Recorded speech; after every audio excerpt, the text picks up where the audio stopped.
Hello students, আমি স্নেহাশিস এবং আজকে আমি আবার চলে এসেছি বায়োনিক বাংলাতে তোমাদের সামনে।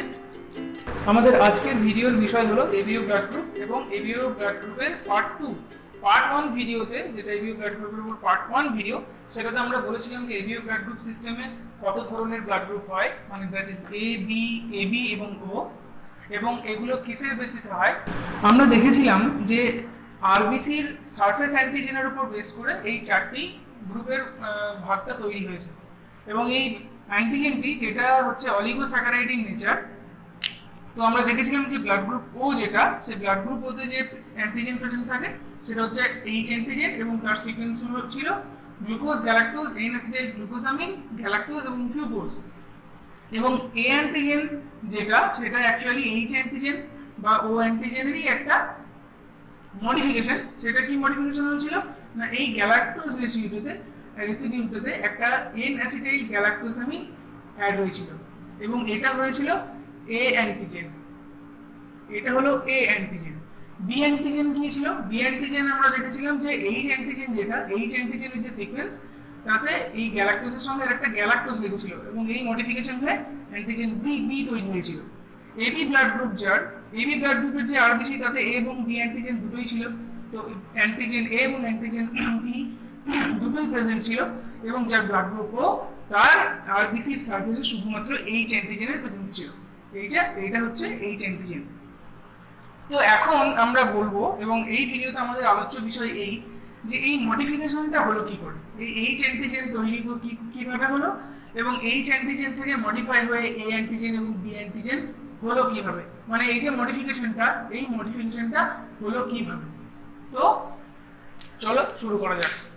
তো যেহেতু আমরা দেখেছিলাম যে এইচ অ্যান্টিজেন থেকে অ্যাকচুয়ালি মডিফিকেশন হয়ে এ বা বি তৈরি হয়, তাহলে প্রথমে আমরা দেখে নেবো যে এইচ অ্যান্টিজেন কিভাবে তৈরি হয়। তো এইচ অ্যান্টিজেনের যে সিকোয়েন্স, এই সিকোয়েন্সে কিন্তু এরকম কন্ডিশনেই আমাদের কিন্তু আরবিসিতে থাকে না। তো এটাকে প্রথমে তৈরি করতে হয়। কি করে তৈরি করতে হয়? এই যে লাস্টে দেখছি আমরা যে ফিউকোজ রেসিডিউ, লাস্ট রেসিডিউটা, এই ফিউকোজ রেসিডিউটা কিন্তু প্রথমে থাকে না, এটাকে অ্যাড করতে হয়। সেটা কে অ্যাড করে? আচ্ছা, এই অ্যাড করা বা মডিফিকেশন করা, এইগুলো যে কাজগুলো, সেই কাজগুলো করে এনজাইম বা উৎসেচক। এনজাইম কি? এনজাইম না, এই এনজাইমগুলোর একটা নাম আছে, তাদের জেনারেল নাম হচ্ছে গ্লাইকোসিল ট্রান্সফারেজ। গ্লাইকোসিল ট্রান্সফারেজ কে? গ্লাইকোসিল ট্রান্সফারেজের কাজ হচ্ছে গ্লাইকোসিল মানে হচ্ছে কার্বোহাইড্রেট মইটি বা গ্লুকোজ, সুগার রেসিডিউ ট্রান্সফার করা একটা সাবজেক্ট থেকে অন্য সাবজেক্টে। সুগার রেসিডিউ যে ট্রান্সফার করে সেটা হচ্ছে গ্লাইকোসিল ট্রান্সফারেজ। তো গ্লাইকোসিল ট্রান্সফারেজ নামের কিছু এনজাইম আমাদের কিন্তু এইচ অ্যান্টিজেনের প্রোডাকশন বা এইচ অ্যান্টিজেন থেকে এ অ্যান্টিজেন অথবা বি অ্যান্টিজেনের যে মডিফিকেশন, তাতে হেল্প করে। তাহলে এখানে একটা কোয়েশ্চেন আসছে, এনজাইম এলো কোথায় থেকে?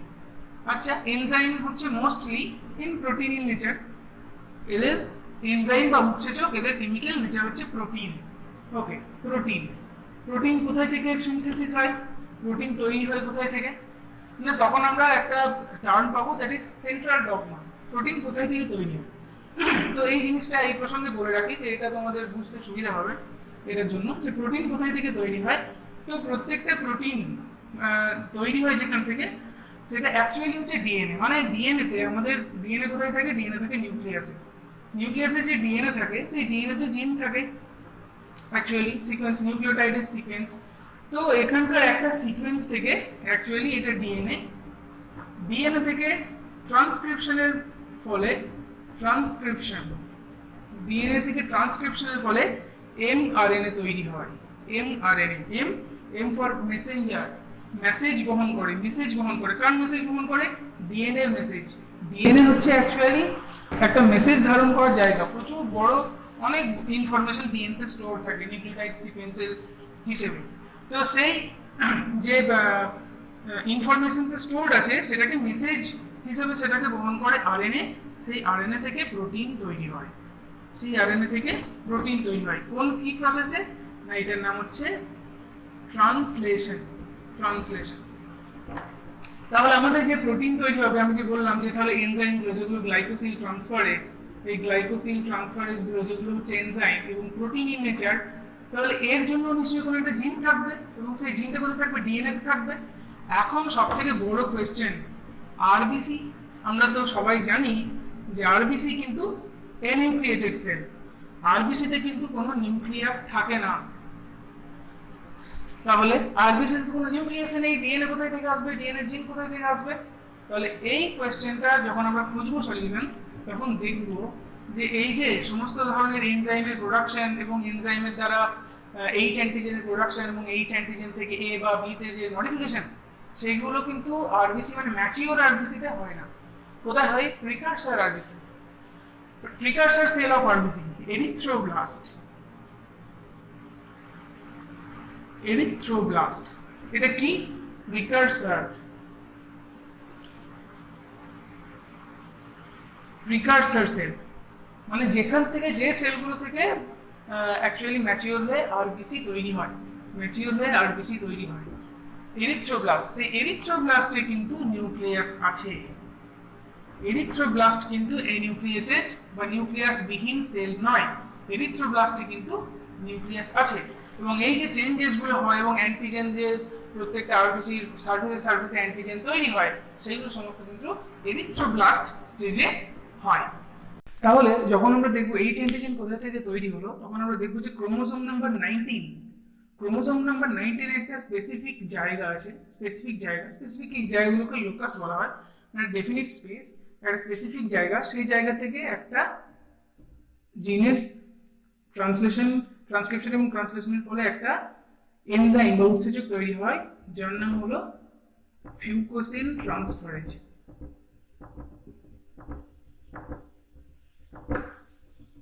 এই ফিউকোসিল ট্রান্সফারেজের কাজ হলো না, যে প্রিকারসর অলিগোস্যাকারাইড আছে, সেই প্রিকারসর অলিগোস্যাকারাইডে গিয়ে ফিউকোজ রেসিডিউকে অ্যাড করা।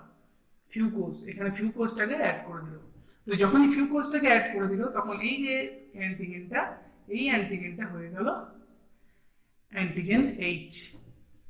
ওকে, তাহলে এইচ অ্যান্টিজেন প্রথমে থাকে না, প্রথমে একটা প্রিকারসর অলিগোস্যাকারাইড থাকে। সেই প্রিকারসর অলিগোস্যাকারাইডের সঙ্গে যখন ফিউকোজটাকে লাগালো ফিউকোসিল ট্রান্সফারেজ, তখন এটা হলো একটা এইচ অ্যান্টিজেন। এবার যখন আমরা দেখবো যে অ্যান্টিজেন এ কিভাবে তৈরি হলো, এবার আমরা যেহেতু জানি যে অ্যান্টিজেন এ এইচ অ্যান্টিজেন থেকেই তৈরি হয়, তাহলে এইচ অ্যান্টিজেন এখানে দরকার, এবং এইচ অ্যান্টিজেনের জন্য এখানেও নাম্বার 19 ক্রোমোজোম থেকে সেই ফিউকোসিল ট্রান্সফারেজ তৈরি হয়, এই এনজাইমটা, এবং ফিউকোসিল ট্রান্সফারেজ ফিউকোজ লাগিয়ে একটা এইচ অ্যান্টিজেন তৈরি করে। এবার এইচ অ্যান্টিজেনের উপর মডিফিকেশন, সেটার জন্য কে দায়ী? সেটার জন্য এখানে যে দায়ী সেটা হচ্ছে ক্রোমোজোম নাম্বার 9। এটা মনে রাখতে হবে, ক্রোমোজোম নাম্বার 9। আমি দুটো ক্রোমোজোম কেন আঁকলাম? কারণ এই দুটো ক্রোমোজোম হচ্ছে হোমোলোগাস ক্রোমোজোম। হোমোলোগাস মানে আমাদের অটোজোম আছে 22 জোড়া এবং একটা সেক্স ক্রোমোজোম দুটো, তো টোটাল হচ্ছে 46। 46 এর মধ্যে 44 হচ্ছে 22 জোড়া। 22 জোড়া কেন? কারণ প্রত্যেকটা ক্রোমোজোম দুটো দুটো করে আছে। প্রত্যেকটা ক্রোমোজোম মানে 1 নম্বর ক্রোমোজোম, 2 নম্বর ক্রোমোজোম, 3 নম্বর ক্রোমোজোম, 4 নম্বর ক্রোমোজোম, এরকম করে 22 জোড়া ক্রোমোজোম আছে, আর দুটো সেক্স ক্রোমোজোম। এই যে জোড়া বলছি, জোড়া মানে কি? জোড়া মানে হচ্ছে 1 নম্বর ক্রোমোজোম যদি আমাদের কাছে দুটো থাকে, মানে দুটোই আছে, তো একটা হচ্ছে ফাদার থেকে পেয়েছি, একটা মাদার, একটা বাবার কাছ থেকে, একটা মায়ের কাছ থেকে। নাম্বার 2 ক্রোমোজোম, একটা বাবার কাছ থেকে, একটা মায়ের কাছ থেকে। তো এই জন্য আমাদের একটা ক্রোমোজোম হচ্ছে আমাদের ম্যাটারনাল অরিজিন এবং একটা ক্রোমোজোম প্যাটারনাল অরিজিন। ওই জন্য আমি দুটো ক্রোমোজোম এখানে এঁকেছি ক্রোমোজোম 9 এর। আচ্ছা, ক্রোমোজোম 19 এর কেন আঁকিনি? এইটা যখন আঁকবো, এটা বোম্বে ফেনোটাইপ বলে একটা বিশেষ রকমের একটা ব্লাড গ্রুপ আছে, সেটা এক্সপ্লেন করার সময় এটা লাগবে, এটা তখন দেখাবো। এখন এটা লাগবে না, এখন একটা আঁকলেই যথেষ্ট। এ অ্যান্টিজেনের ডিটারমিনেশনের জন্য ক্রোমোজোম নাম্বার 9 ইজ ইম্পর্টেন্ট, এবং যেটা বললাম, এবং 9 এর যে কিউ আর্ম বা লং আর্ম, সেখান থেকে সেখানের একটা স্পেসিফিক লোকাস, একটা স্পেসিফিক জায়গা ক্রোমোজোমের, সেখান থেকে তৈরি হয় আর একটা এনজাইম, যার নাম কি? যার নাম, এটা বড় করে লিখছি, N acetyl galactosamine transferase. N acetyl galactosamine ট্রান্সফারেজের কাজ কি? এর কাজ হলো এই যে এইচ অ্যান্টিজেন এখানে এন অ্যাসিটাইল গ্যালাক্টোসামাইনকে ট্রান্সফার করা। তাহলে এখানে এন অ্যাসিটাইল গ্যালাক্টোসামাইনকে ট্রান্সফার করা, তখন এই এনজাইমটা এইচ অ্যান্টিজেন থেকে কি হয়ে যাবে? এ অ্যান্টিজেন। বোঝা গেল? এখন যখন বি অ্যান্টিজেন দেখব তখনও কিন্তু সেই সেম, বি অ্যান্টিজেনের ক্ষেত্রেও এইচ অ্যান্টিজেন ইজ মাস্ট, এবং এই এইচ অ্যান্টিজেন প্রোডাকশন করার জন্য এবং তৈরি করার জন্য ক্রোমোসোম নাম্বার 19 দরকার, যেখান থেকে ফিউকোসিল ট্রান্সফারেজ আসবে এবং ফিউকোস রেসিডিউটা লাগিয়েছে। এবং এখানেও সেই ক্রোমোসোম 9 যেটা এর অ্যান্টিজেন এর জন্য যে এনজাইমটা দরকারি এনজাইমটা তৈরি করেছিল এন অ্যাসিটাইল গ্যালাক্টোসামাইন ট্রান্সফারেজ,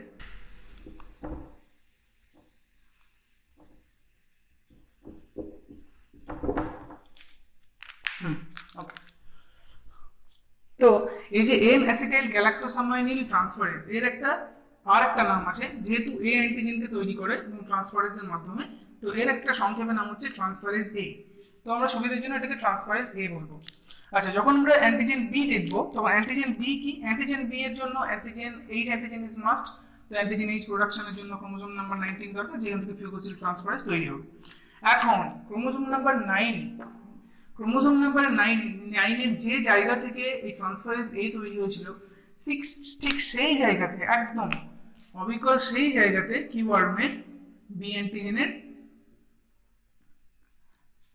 যে জিন আছে, সেম জিন, বাট এটা হচ্ছে ভ্যারিয়েন্ট। ভ্যারিয়েন্ট মানে কি? এই জিনের থেকে কিছুটা সিকোয়েন্স হয়তো আলাদা। তো সেই আলাদা হওয়ার জন্য এখানে একটা আলাদা এনজাইম কোড হয়, যার নাম কি? গ্যালাক্টোসিল ট্রান্সফারেজ। গ্যালাক্টোসিল ট্রান্সফারেজের আর একটা নাম হচ্ছে ট্রান্সফারেজ বি। তো টিবি বলে আমরা একে বলবো, ট্রান্সফারেজ বি। সেই ট্রান্সফারেজ বি কি করবে? এই যেহেতু গ্যালাক্টোসিল ট্রান্সফারেজ, তাই এখানে একটা গ্যালাক্টোজ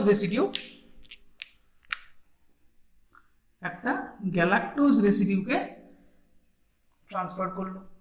তাহলে একটা এইচ অ্যান্টিজেন তার গ্যালাক্টোজের সঙ্গে যদি আরেকটা গ্যালাক্টোজ রেসিডিউ লেগে থাকে, তাহলে সেটাকে আমি এখন কি বলবো? Antigen B. That is antigen B. তাহলে অ্যান্টিজেন বি তে কি লাগলো না, ক্রোমোসোম 19 এবং 9 দুটোরই ভূমিকা আছে।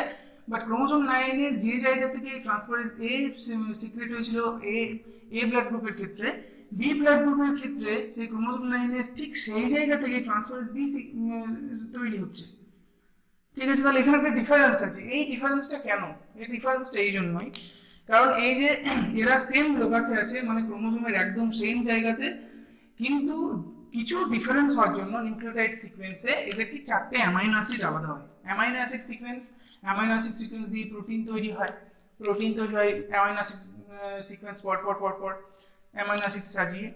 তো সেই অ্যামাইনো অ্যাসিড 4টে অ্যামাইনো অ্যাসিডের ডিফারেন্সের জন্য এই এনজাইম দুটোর ডিফারেন্স হয়ে গেছে। এই এনজাইম দুটোর ডিফারেন্স এক জায়গায় এন অ্যাসিটাইল গ্যালাক্টোসামাইন ট্রান্সফার করে, আর টিবি যেখানে মানে ট্রান্সফারেজ বি এ ট্রান্সফার করে গ্যালাক্টোজ। তো এই জন্য এদের চেঞ্জেসটা হচ্ছে। আচ্ছা, আমরা যখন এবি অ্যান্টিজেনের দিকে দেখবো, এবি ব্লাড গ্রুপ, এবার এবির কি? এবির সারফেস অ্যান্টিজেনে এ এবং বি দুটোই থাকবে। তাহলে এ আর বি যদি দুটোই থাকে, তাহলে লক্ষ্য করে দেখো, তাহলে এই দুটো এনজাইমই দরকার। একটা ট্রান্সফারেজ এ যেটা এ অ্যান্টিজেন তৈরি করবে, একটা ট্রান্সফারেজ বি যেটা বি অ্যান্টিজেন তৈরি করবে। তাহলে এর ক্রোমোসোম নাম্বার 19 তো থাকবে, যেহেতু এইচ অ্যান্টিজেন দরকার। এবং ক্রোমোসোম নাম্বার 9 এর লক্ষ্য করে দেখো, একটা ক্রোমোসোম মানে হয় বাবার বা মার যে কোনো একজন থেকে আসতে পারে, একটা ক্রোমোসোমের যে জিন, সেই জিনটা কিন্তু তৈরি করে ট্রান্সফারেজ এ, অন্য একটা ক্রোমোসোমে তৈরি করে ট্রান্সফারেজ বি। ওকে, তাহলে দুটো হতে হবে। এবং এই দুটো এনজাইমের প্রেজেন্ট, যেহেতু দুটো এনজাইম প্রেজেন্ট, তাহলে দুটো এনজাইমের দুটো ট্রান্সফারেজ হিসেবে কাজ করবে। এবং কিছু অ্যান্টিজেনে এরা গ্যালাক্টোজ ট্রান্সফারেজ করে এটাকে বি অ্যান্টিজেন তৈরি করবে, আর কিছু এইচ অ্যান্টিজেনে এরা এন অ্যাসিটাইল গ্যালাক্টোসামাইন ট্রান্সফার করে এ অ্যান্টিজেন তৈরি করবে। তাহলে এ অ্যান্টিজেন বি অ্যান্টিজেন যেহেতু দুটোই প্রেজেন্ট, তাহলে এটা তখন এবি ব্লাড গ্রুপ হবে। তো এখন একটা জিনিস লক্ষ্য করার আছে, কি না, এই ক্রোমোসোম নাম্বার 9টা ও ব্লাড গ্রুপের ক্ষেত্রে কি কন্ডিশনে থাকে? ও ব্লাড গ্রুপের ক্ষেত্রে কি কন্ডিশনে থাকে? ও ব্লাড গ্রুপের ক্ষেত্রে কি জিনটা নেই? এই জিনটা ক্রোমোজোমের সবে তো একই ক্রোমোজোম, এটাই তো 9 নাম্বার ক্রোমোজোমই, তাহলে সেম মানে এক জিনটা থাকবে, ভ্যারিয়েন্ট থাকতে পারে। হ্যাঁ ভ্যারিয়েন্ট আছে, সেম ভ্যারিয়েন্ট আছে, কিন্তু এই ভ্যারিয়েন্টগুলো কোনো এনজাইম, কোনো ফাংশনাল এনজাইম প্রডিউস করতে পারে না, নন ফাংশনাল এনজাইম প্রডিউস করে। নন ফাংশনাল এনজাইম প্রডিউস করে মানে কি, মানে জিনটা এমনভাবে মিউটেশন হয়েছে, জিনটা এখানে যে জিনটা আছে সেটা এমনভাবে মিউটেশন হয়েছে নিউক্লিওটাইড সিকোয়েন্সে যে তার থেকে যে এনজাইমগুলো প্রডিউস হয় সেই এনজাইমটা আর কোনো কাজ করতে পারে না।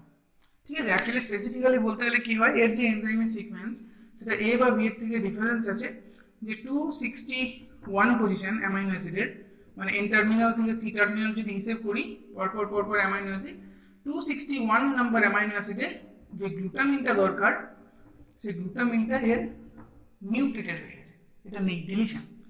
এই জন্য এই একটা অ্যামাইনো অ্যাসিডের অভাবের জন্য এর যে এনজাইমটা, এই এনজাইমটা কিন্তু নন ফাংশনাল। যেহেতু নন ফাংশনাল তাহলে এ কোনো এনজাইম প্রডিউস করতে পারে না, না ট্রান্সফারেজ এ না ট্রান্সফারেজ বি, এবং সেই জন্য কি এর এইচ অ্যান্টিজেনই থাকে। এই জন্য এটা ও ব্লাড গ্রুপে শুধুমাত্র এইচ অ্যান্টিজেন থাকে। কিন্তু এ বি এবং এ বি এদের যে ক্রোমোসোম নাম্বার 9 তাদের যে লোকাস, যে ওই জিনটার লোকাস যে যেখান থেকে অ্যাকচুয়ালি এই এনজাইমগুলো তৈরি হয়, সেই লোকাসটা ফাংশনাল এনজাইম প্রডিউস করে। কিন্তু এর ক্ষেত্রে অন্য একটা এনজাইম, বি এর ক্ষেত্রে অন্য এনজাইম। তাহলে এখানে একটা জিনিস দেখতে পাচ্ছি কি, যে তাহলে এই পয়েন্টটা ইজ ইম্পর্টেন্ট। কিসের জন্য ইম্পর্টেন্ট না, এই পয়েন্টটার 4 জায়গাতেই আছে, মানে অ্যাকচুয়ালি 3টে ভ্যারিয়েশন, একটা হচ্ছে এ বি এবং একটা নন ফাংশনাল। একটা এইটা থেকে তৈরি হয় এ, এটা থেকে তৈরি হয় বি, এটা থেকে তৈরি হয় নন ফাংশনাল এনজাইম। কিন্তু এই জিনগুলো একই জায়গাতে একই ক্রোমোসোমের একই জায়গাতে আছে, এবং এদেরই বলা হয় একে অপরের অ্যালিল। তাহলে অ্যালিল মানে কি, অ্যালিল হচ্ছে, তাহলে অ্যালিলের কনসেপ্ট এখানে পেলাম। What is allele? অ্যালিল হচ্ছে একটা সেম জিন, একটা ক্রোমোসোমের একই পজিশনে আছে, সেই সেম জিনের ডিফারেন্ট ভ্যারিয়েন্টস, আলাদা আলাদা ভ্যারিয়েন্টস, সেগুলো হচ্ছে একে অপরের অ্যালিল। তাহলে এখানে দুটো লোকাস হচ্ছে, দুটো জিন। আমি এটাকে যেহেতু এ জিন তৈরি করে সেই জন্য আমি বলতে পারি একটা এ একটা এ। আচ্ছা, এখন ভাবি এটা ধরো ফাংশনাল জিন, হয় এটা বাবা হতে পারে বা মা হতে পারে, একজনের ক্রোমোসোম হয়তো বাবার কাছ থেকে পেয়েছি, এটা হয়তো মায়ের কাছ থেকে পেয়েছি। আচ্ছা, ধরি যে এইটা হচ্ছে ফাংশনাল, এর ফাংশনাল একটা এনজাইম প্রডিউস করে। এইটা যদি নন ফাংশনাল হয়, এটাকে আমি গোল করে দেখাচ্ছি, এটা যদি নন ফাংশনাল হয় তাহলে তখন ব্লাড গ্রুপ কি হবে আমার? তখনও কিন্তু ব্লাড গ্রুপ আমার এই হবে। কেন এই হবে? কারণ এখান থেকে কোনো এনজাইম প্রডিউস হচ্ছে না, ঠিক আছে, এখান থেকে কোনো এনজাইম প্রডিউস হলো না, কিন্তু এ তো এনজাইম প্রডিউস করছে, এই ক্রোমোসোমটা এ যে এনজাইম প্রডিউস করছে সেটাও ট্রান্সফারেজ এ, তাহলে যে উপরোক্ত যে সারফেস যে অ্যান্টিজেনগুলো আছে সেগুলো সমস্ত অ্যান্টিজেনে তৈরি হবে।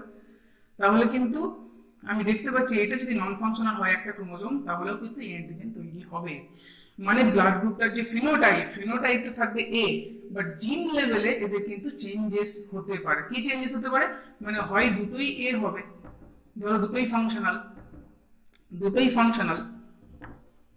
তাহলেও এ অ্যান্টিজেন প্রডিউস করবে, আবার একটা ফাংশনাল একটা নন ফাংশনাল, তাহলেও কিন্তু এ অ্যান্টিজেন প্রডিউস করবে। তাহলে তখন হবে এ ওটা আমি ধরে নিচ্ছি যে এখানে নন ফাংশনাল জিন প্রডিউস করে। তাহলে এই দুটো জিনোটাইপ আমি পেলাম এ ব্লাড গ্রুপের জন্য। ঠিক একইভাবে বি ব্লাড গ্রুপের জন্য কি হবে? হয় এখানে এইটা ফাংশনাল বি জিন প্রডিউস করে, ফাংশনাল ট্রান্সফারেজ বি, মানে ক্যাপিটাল বি এবং ক্যাপিটাল বি, দুটো ক্রোমোজোমই ফাংশনাল জিন প্রডিউস করে। আবার একটা যদি বাঁ দিকেরটা আমি নন ফাংশনাল ধরি, এটা নন ফাংশনাল আর এটা ফাংশনাল, মানে এটা হলো ও। তাহলেও কি, যেহেতু বি এনজাইম প্রডিউস করে তাহলে সমস্ত অ্যান্টিজেন যেগুলো আছে সেগুলো অ্যান্টিজেন বি তে তৈরি হবে। যেহেতু এটা নন ফাংশনাল, এটা কোনো এনজাইম প্রডিউস করতে পারে না, কিন্তু একটা ক্রোমোসোম তো এনজাইম প্রডিউস করতে পারে, তাহলে এখানেও কিন্তু ব্লাড গ্রুপের ফিনোটাইপ যেটা সেটা বি হবে, যেহেতু একটা ক্রোমোসোম ফাংশনাল এনজাইম প্রডিউস করে।